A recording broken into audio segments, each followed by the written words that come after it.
प्रभु यीशु मसीह के मधुर और मीठे नाम में आप सभी को सलाम। आज की संध्या हम परमेश्वर के वचन में से कुछ सीखेंगे, परमेश्वर के वचन में से कुछ जानने का प्रयास करेंगे। मेरी आशा है कि इस वचन के द्वारा हम बुद्धि को प्राप्त करेंगे और परमेश्वर की इच्छा के अनुसार, उसकी आज्ञाओं के अनुसार अपने जीवन को चला सकेंगे। हालेलुया। सभोपदेशक उसका 10वां अध्याय और उसकी कुछ आयतें, पहली आयत से मैं आपके सामने पढ़ देता हूँ। मरी हुई मक्खियों के कारण गंधी का तेल सड़ने और बसाने लगता है, और थोड़ी सी मूर्खता बुद्धि और प्रतिष्ठा को घटा देती है। फिर से पढ़ना चाहूँगा। मरी हुई मक्खियों के कारण गंधी का तेल सड़ने और बसाने लगता है, और थोड़ी सी मूर्खता बुद्धि और प्रतिष्ठा को घटा देती है। आइए हम प्रार्थना करें। पिता परमेश्वर, एक बार फिर हम तेरे चरणों के नज़दीक आते हैं। धन्यवादित है तेरी आशीष, तेरा अनुग्रह, तेरी दया, तेरे प्रेम के लिए जो प्रति भोर हम पर नई होती जाती है। आज का दिन तूने हमें दिया है, ये शाम दी है कि हम तेरे वचन को सुन सकें, सीख सकें और अपने जीवन में उतार सकें। पिता, हमें सुनने वाले कान दे और ग्रहण करने वाला हृदय दे। बिनती मसीह यीशु के नाम से मांगते हैं, आमीन। हालेलुया। एक बड़ी अच्छी बात राजा सुलेमान सभोपदेशक की पुस्तक में लिखता है। नीति वचन, सभोपदेशक, ये सब मनुष्य के जीवनों को सही मार्ग पर ले जाने के लिए, मनुष्य को उन सही बातों से अवगत कराने के लिए नीति वचन लिखे गए हैं। ये सब उपदेशक की पुस्तक लिखी गई। नीति वचन में यदि आप पढ़ लेंगे तो मूर्खता के बारे में भरा पड़ा है, लेकिन हम यहाँ पर आए हैं सब उपदेशक की पुस्तक में 10वें अध्याय की पहली आयत में, और वहाँ पर राजा सुलेमान जो बुद्धिमान राजा है, जो ज्ञानवान राजा है, वचन कहता है कि उसके समान ना कोई हुआ और ना कोई होगा। जब उसने परमेश्वर से कुछ मांगा, जब परमेश्वर ने उसे कुछ देना चाहा, तो उसने बुद्धि मांगी। उसने बुद्धि मांगी और उसने कहा कि मुझे बुद्धि प्रदान कर, ताकि मैं अपने प्रजा का न्याय के साथ कर सकूं। किसी के साथ बुरा ना हो, किसी के साथ अनहोना ना हो, किसी के साथ गलत ना हो। और उसने धन नहीं, संपत्ति नहीं, राज्य नहीं, अधिकार नहीं, परंतु उसने बुद्धि मांगी। और उसने हमें भी ये सिखाया कि यदि बुद्धि हमारे पास होगी तो हम सारी चीजों को प्राप्त कर लेंगे, और उसका वर्चस्व और उसका नाम पूरे विश्व में फैल गया सिर्फ उसकी बुद्धि के कारण। तो वो ये बात कह रहा है, वो कह रहा है कि थोड़ी सी मूर्खता बुद्धि और प्रतिष्ठा को घटा देती है। हालेलुया। थोड़ी सी मूर्खता, मूर्खता का कोई पैमाना नहीं मेरे प्रियो। मूर्खता को किसी बात से नापा नहीं जा सकता, मूर्खता को तौला नहीं जा सकता कि हम एक बड़ी मूर्खता करें तभी हम मूर्ख कहलाएंगे, या छोटी सी मूर्खता से हम मूर्ख नहीं कहलाएंगे। मूर्खता तो मूर्खता है, और मूर्खता इस बात से नजर आ जाती है कि हम कैसी बातें करते हैं, कैसा काम करते हैं, कैसा हम आदेशों का पालन करते हैं, कैसे हम उन नियमों के अनुसार जीवन जीते हैं। तो मूर्खता यहीं पर नजर आ जाती है। इस वचन को लेकर हम आगे चलते हैं। हम पहुंचते हैं पुराने नियम की पुस्तक, उसका शामुएल की पुस्तक, उसका पहला अध्याय, और यहां पर राजा शाऊल का वर्णन है। राजा शाऊल का वर्णन है जो कि परमेश्वर यहोवा के द्वारा चुना गया इज़राइलियों का पहला राजा था। इससे पहले इज़राइलियों का कोई राजा नहीं था।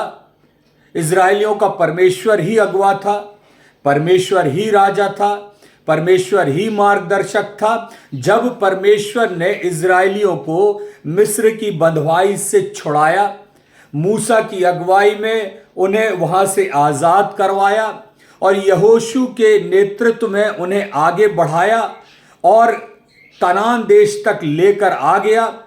और उसके बाद ये जो प्रजा है, ये जो इजरायली लोग हैं, ये याजक के पास जाते हैं, शामुएल के पास जाते हैं और उससे कहते हैं कि हमारे लिए एक राजा नियुक्त कर दे। हमें एक अपने ऊपर राजा चाहिए, हमें अपने ऊपर एक प्रधान चाहिए, क्योंकि उस समय राजाओं का वर्चस्व था, राजाओं का खेल था, राजा होना चाहिए था। भीड़ प्रजातंत्र के ऊपर एक राज्य करने वाला व्यक्ति होना चाहिए था। और इस परिप्रेक्ष्य में उन्होंने अपने ऊपर भी राजा मांगा कि हम एक ऐसे व्यक्ति के पास जा सकें, उससे बात कर सकें, उससे बोल सकें, अपनी समस्याओं से अवगत करा सकें, वो हमारे लिए तुरंत निर्णय करे। लेकिन यहां पर क्या हो रहा था कि यहां तो परमेश्वर राजा था, परमेश्वर यहोवा उनकी अगुवाई करता था। याजक के रूप में शामुएल को वहां पर नियुक्त किया गया था और शामुएल प्रजा की बात सुनता था, परमेश्वर के सामने बात को रखता था, परमेश्वर शामुएल को उत्तर देता था, वह उत्तर लेकर वो प्रजा के सामने आता था। तो एक प्रोसेस था, एक तरीका था, एक नियम था, उस अनुसार चलना पड़ता था। और ये लोग, मैं सोचता हूं शायद इसी बात से खफा होंगे कि आज समस्या को रखो, कल और परसों में वो उसका उत्तर मिलता है। जब परमेश्वर उत्तर देता है तब उत्तर मिलता है। हमें एक राजा चाहिए जिससे हम जाएं तो तुरंत उससे बात करें, तुरंत अपनी समस्याओं को बता सकें, तुरंत उन समस्याओं का हल ले सकें और इस इंतजार से हम बचने वाले हो सकें। तो ये प्रजा जो है, इजरायली लोग जो हैं, वो शामुएल के पास पहुंचते हैं, याजक शामुएल के पास पहुंचते हैं और उससे कहते हैं कि तू हमारे ऊपर एक राजा नियुक्त कर दे, हमें राजा चाहिए, हमें एक राजा की मांग है। और वो शामुएल से बोलकर आ जाते हैं। शामुएल जो है वो इस बात को परमेश्वर के पास ले जाता है, परमेश्वर के सामने रखता है कि इजरायली लोग आए थे, तेरी प्रजा के लोग आए थे और मुझसे उन्होंने कहा कि हमारे ऊपर एक राजा नियुक्त कर दे। परमेश्वर ने जब ये सुना, परमेश्वर ने जब ये बातों को सुना तो परमेश्वर दुखित हुआ, यहोवा दुखित हुआ और पीड़ित हुआ और उसने कहा कि ये अच्छा नहीं है कि मेरे लोग एक राजा की मांग करें, यह ठीक नहीं है। हालेलुया। तो परमेश्वर ने कहा कि तू जा और अपने लोगों को, इजरायली लोगों को, मेरी प्रजा के लोगों को इस बात से अवगत करा दे कि यदि आप राजा चुन लेंगे, यदि आप राजा अपने ऊपर ठहरा लेंगे तो आपके संग क्या क्या समस्याएं होंगी। अभी ये जो समस्याएं हैं जो इस वचन में लिखी हैं वो नहीं है, परंतु राजा के रहने से आपके संग समस्याएं होंगी। और वो क्या है समस्या, मैं बताता हूं। पहला शामुएल 8वां अध्याय 10वीं आयत से आगे 11वीं आयत से। तो उसने कहा, यहोवा ने, जो राजा तुम पर राज्य करेगा उसकी यह चाल होगी, उसकी यह चाल होगी, अर्थात वह तुम्हारे पुत्रों को लेकर अपने रथों और घोड़ों के काम पर नौकर रखेगा। परमेश्वर यहोवा बोल रहा है, शामुएल से बोल रहा है कि जाओ, वो जो लोग आए थे राजा की मांग करने के लिए, उनको समझाओ, उनको बताओ कि तुम्हारे संग क्या क्या बुरा होगा। यदि कोई राजा बन गया, यदि मैंने राजा नियुक्त कर दिया तो वो क्या क्या करेगा, वो तुम्हारे पुत्रों को अपने रथों और घोड़ों के काम पर नौकर रखेगा। हालेलुया। अभी नौकर नहीं हो तुम, अभी तुम मेरे बेटे और बेटियां हो, अभी तुम मेरी प्रजा हो, अभी तुम मेरा निज धन हो, अभी तुम नौकर नहीं हो, परंतु जब तुम राजा को चुन लोगे तो तुम नौकर हो जाओगे। और परमेश्वर यहोवा ने स्पष्ट कहा, साफ साफ कहा कि वो तुमको नौकर रखेगा और उसके रथों के आगे आगे तुम्हारे बच्चे दौड़ा करेंगे, वो दौड़ा करेंगे। हालेलुया। फिर वह उनको 1000 और 50 के ऊपर प्रधान बनाएगा और कितनों से वह अपने हल जुतवाएगा। परमेश्वर यहोवा कह रहा है, तुम्हारे बच्चों को वो रथों के आगे दौड़ाएगा, नौकर बना लेगा और प्रधान ठहराकर तुम्हारे बच्चों से खेत जुतवाएगा, हल चलवाएगा। कौन? राजा। फिर उसके बाद वो कहता है वह खेत भी कटवाएगा, वो मजदूरी करवाएगा, काम करवाएगा। और आगे परमेश्वर कहता है अपने लिए युद्ध के लिए हथियार और रथों को की साज सज्जा करवाएगा। वह तुमको लोहार बना देगा, वो तुमको बढ़ई बना देगा, वो तुमको रथों को सजाने वाला एक नौकर बना देगा। और फिर ये बेटों की बात थी, फिर बेटियों की बात परमेश्वर यहोवा करता है और वो कहता है कि फिर तुम्हारी बेटियों को लेकर उनसे सुगंध द्रव्य और रसोई की रोटियां बनवाएगा।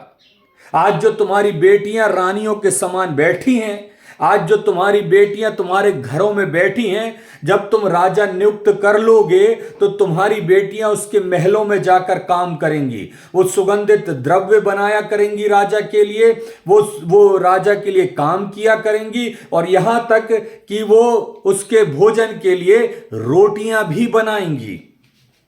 हालेलुया। और वह तुम्हारे खेतों और दाख और जैतून की बारियों में से जो अच्छी अच्छी होंगी उन्हें लेकर अपने कर्मचारियों को देगा, और वह तुम्हारे बीज और दाख की बारियों का 10वांश लेकर अपने कर्मचारियों को देगा। फिर वह तुम्हारे दास दासियों को, तुम्हारे अच्छे अच्छे जवानों और तुम्हारे गधों को भी लेकर अपने काम में लगाएगा। वह तुम्हारी भेड़ बकरियों का भी 10वांश लेगा। इस प्रकार तुम लोग उसके दास बन जाओगे। अभी तो तुम स्वामी हो, अभी तो तुम मालिक हो, अभी तो तुम्हारे हाथ में सब है, अभी तो तुम जो मन मर्जी करते चाहते हो वो करते हो, लेकिन अब तब नहीं कर पाओगे जब तुम राजा चुन लोगे। फिर उसकी मर्जी के अनुसार तुमको चलना होगा, उसकी मर्जी के अनुसार तुमको बैठना होगा, उसकी मर्जी के अनुसार तुम्हें वो काम भी करना होगा जो तुम्हारा मन नहीं करेगा। उस स्थान को भी जाना होगा जहां तुम जाना नहीं चाहोगे।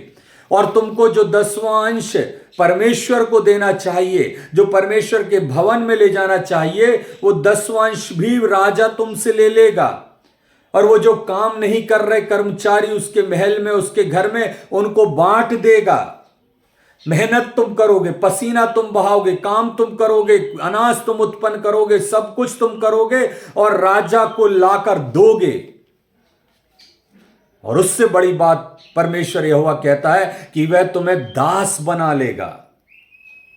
तुम उसके गुलाम बन जाओगे, तुम उसके दास हो जाओगे।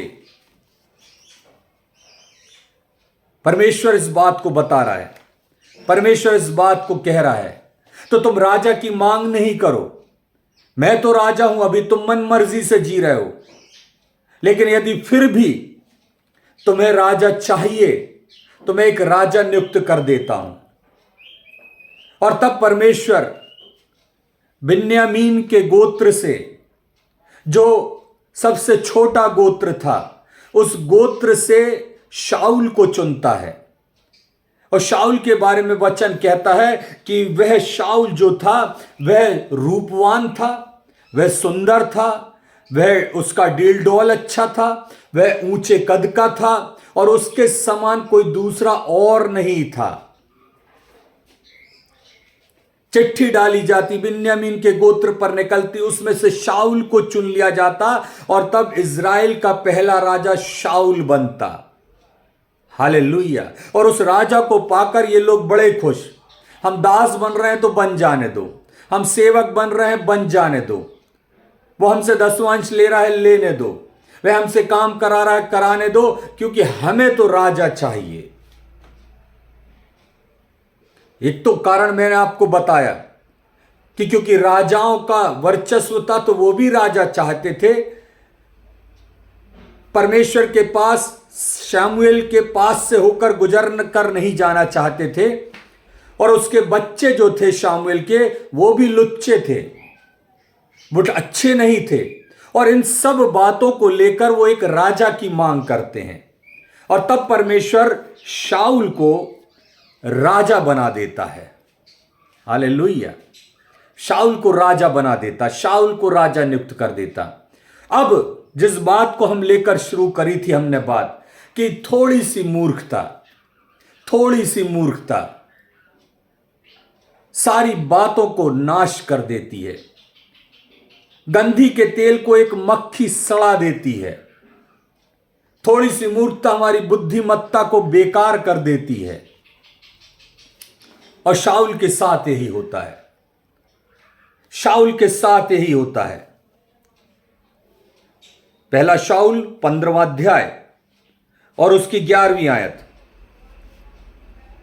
तब 10वीं और 11वीं। तब यहोवा का वचन शामुएल के पास पहुंचा, मैं शाऊल को राजा बना के पछताता हूं, क्योंकि उसने मेरे पीछे चलना छोड़ दिया है और मेरी आज्ञाओं का पालन नहीं किया।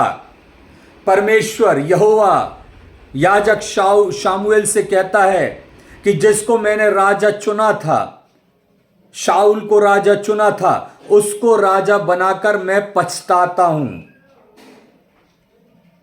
और कितनी त्रासदी की बात है जब परमेश्वर अपने लोगों के लिए कहे कि मैं इनको चुनकर पछताता हूं।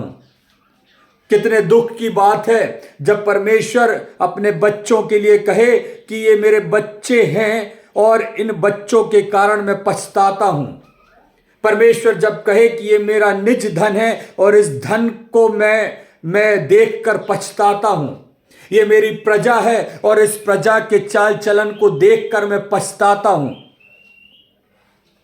कैसा दुख होगा, कैसी पीड़ा होगी जब बाप अपने बच्चों को देखे, उनका बिगाड़ देखे, उनका चाल चलन देखे और पछताए। तो उसके मन को आप जान सकते हैं, उसके मन को आप समझ सकते हैं कैसे दुख से होकर ये परमेश्वर गुजर रहा है। मैं राजा शाऊल को राजा बनाकर दुखित हूं, पीड़ित हूं, पछता रहा हूं। हालेलुया। लेकिन ऐसा क्या हुआ? उस गंधी के तेल में कौन सी मक्खी गिर गई?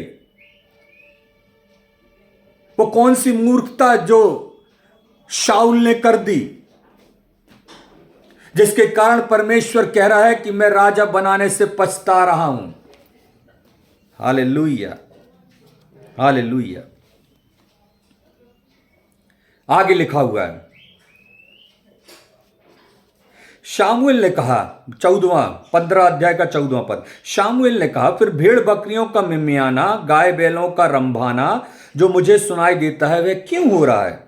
शाऊल ने कहा, वे तो अमेलेकियों के यहां से आए हैं, अर्थात प्रजा के लोगों ने अच्छी अच्छी भेड़ बकरियां, गाय बैलों को तेरे परमेश्वर यहोवा के लिए बलि करने को छोड़ दिया है, और बाकी सब का तो हमने सत्यानाश कर दिया।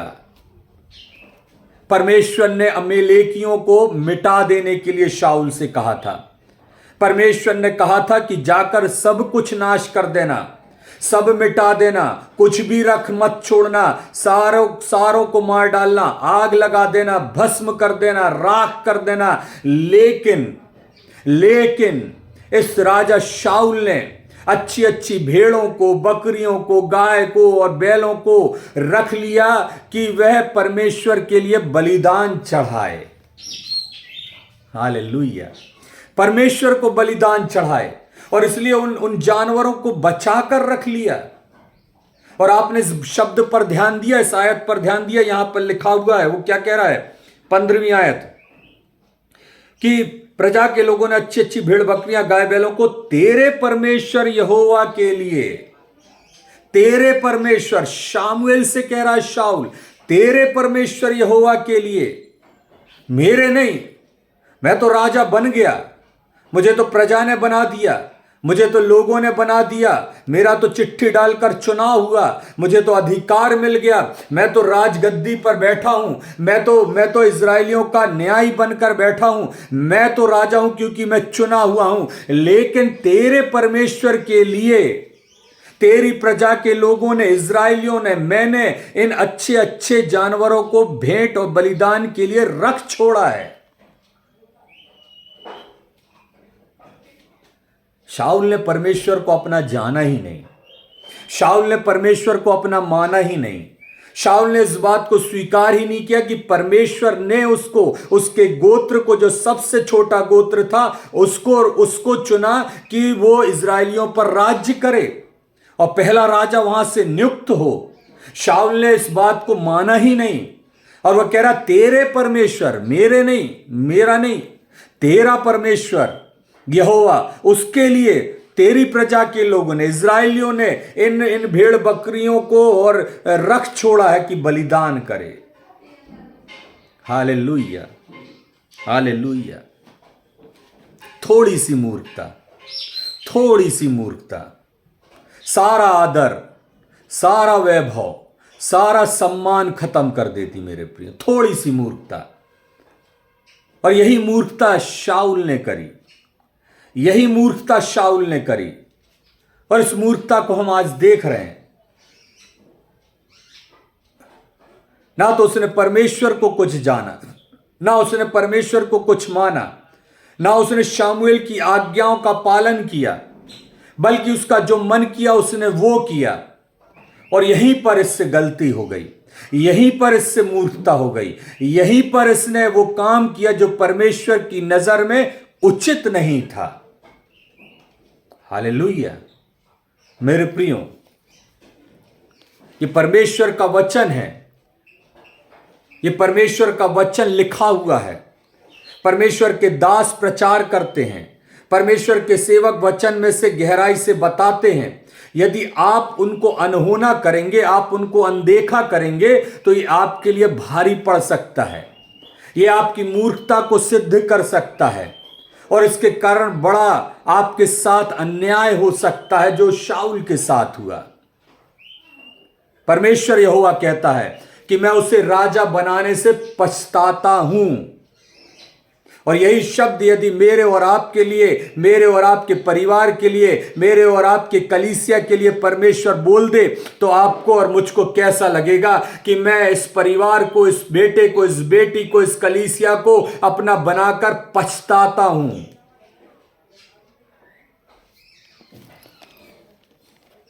तो यहोवा काहे से प्रसन्न होता है? यहोवा किस बात से प्रसन्न होता है?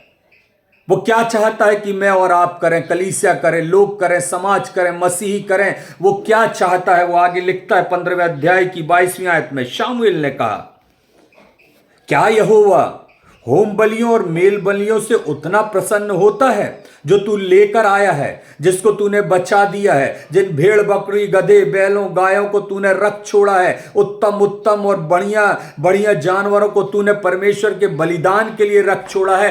क्या परमेश्वर होम बलियों और मेल बलियों से उतना प्रसन्न होता है जितना कि अपने बात के माने जाने से? किस बात से प्रसन्न होगा परमेश्वर?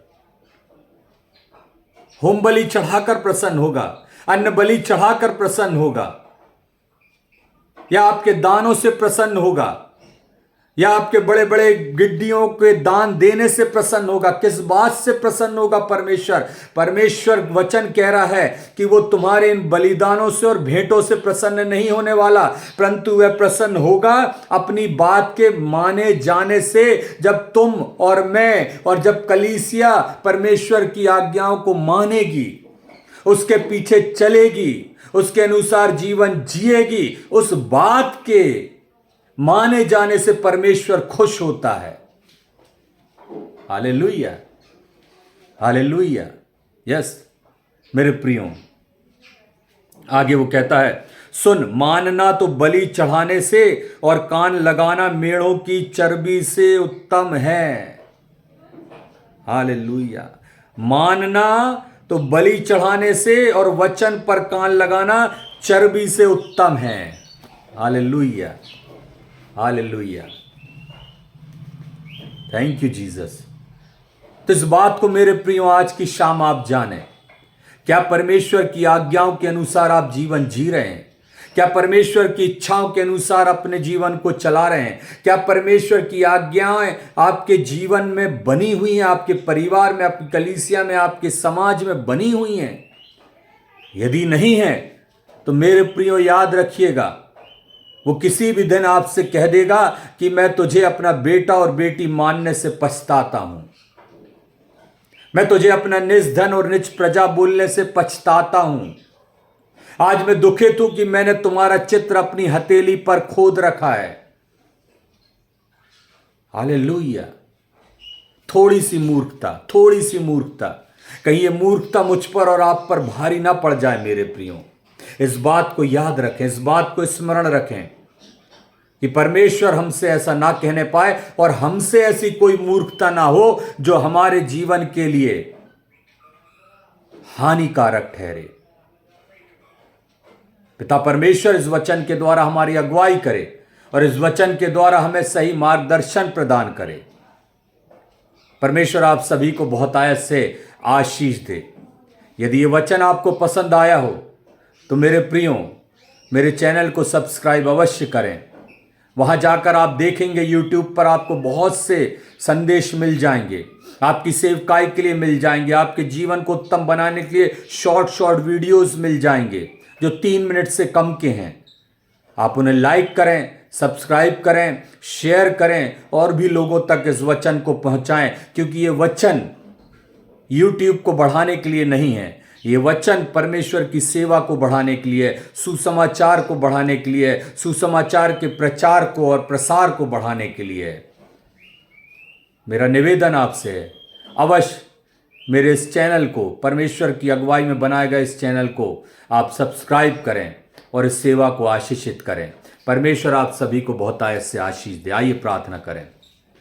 हमारे जीवित दयालु प्रेमी पिता परमेश्वर, हर एक सुनने वाले को तू आशीष दे। जो इस वचन को सुन रहा है उसको पिता परमेश्वर आप बहुत आयत से आशीषित कीजिए। उसकी हर चिंताओं को, हर परेशानियों को प्रभु परमेश्वर तू दूर कीजिए। प्रभु परमेश्वर उसके अन्न जल पर तेरी आशीष हो। यदि बीमार है तो उसे चंगाई दें, यदि आर्थिक तंगी में है तो उसकी आर्थिक तंगी को दूर करें, यदि बेरोजगार है तो उसको रोजगार मिलने वाला हो सके, यदि विवाह नहीं हुआ तो उसका विवाह होने वाला हो सके। पिता परमेश्वर जैसी जिसकी आवश्यकता हो आज की शाम उसको प्राप्त होने वाली हो सके, ऐसी मैं तुझसे प्रार्थना करता हूं। इस विनती को तेरे बेटे हमारे उद्धारकर्ता प्रभु यीशु मसीह के नाम से मांगता हूं, आमीन।